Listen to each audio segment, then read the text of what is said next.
depuis une dizaine d'années maintenant, les thématiques, les contraintes environnementales ont évolué et on est passé des nitrates dans les eaux et dans les sols à des problématiques liées au réchauffement climatique, à l'acidification des milieux, à l'eutrophisation et donc des contraintes environnementales nouvelles pour l'agriculture et l'élevage en particulier.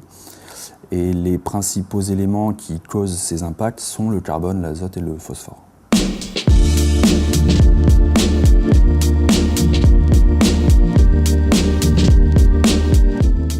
Aujourd'hui, on a quelques éléments sur les élevages en claustration. Par contre, pour les élevages label et bio, on a très peu de retours, très peu de recherches qui ont été menées. Il y a une étude qui a été menée il y a 3 ans par l'INRA et depuis, pas grand-chose. Donc on essaye de compléter ces références à travers le projet Classe d'art Parcours Volaille. Ce sont des thématiques assez nouvelles qui sont apparues depuis une dizaine, une quinzaine d'années.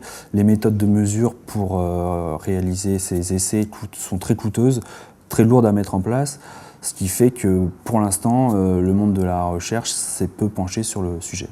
Et avec l'INRA des Manerot, on a mis en place différents protocoles pour mesurer les émissions sur les parcours, avec des systèmes de chambres statiques, des mesures d'échantillons d'air par chromatographie phase gazeuse. On a fait également des mesures dans les bâtiments d'élevage.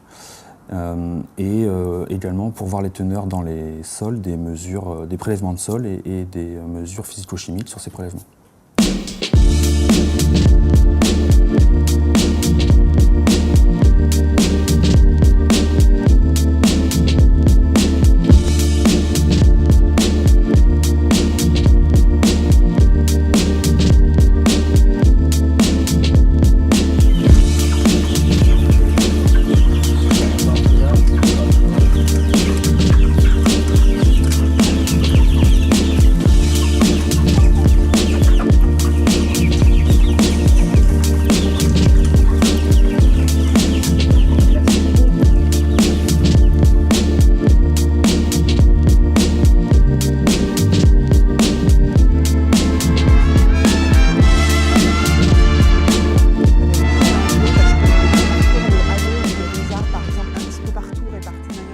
La première difficulté, ça a été déjà de réaliser les protocoles et de concevoir les mesures parce qu'il y a eu peu d'études sur le sujet, donc il a fallu quasiment penser tout de A à Z.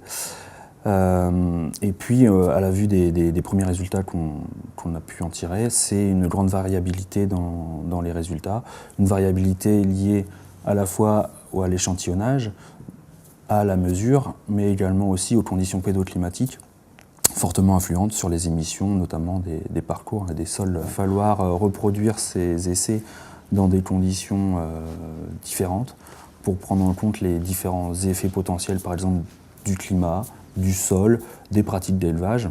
Aller sur d'autres types de parcours, parce que là on est sur un parcours vendéen. Je suppose que dans les différentes régions de France, il y a des conditions pédoclimatiques différentes. Aller voir ce qui s'y passe, réaliser les mêmes mesures, mais dans d'autres configurations. 2.1, 2.2, il y a eu quelques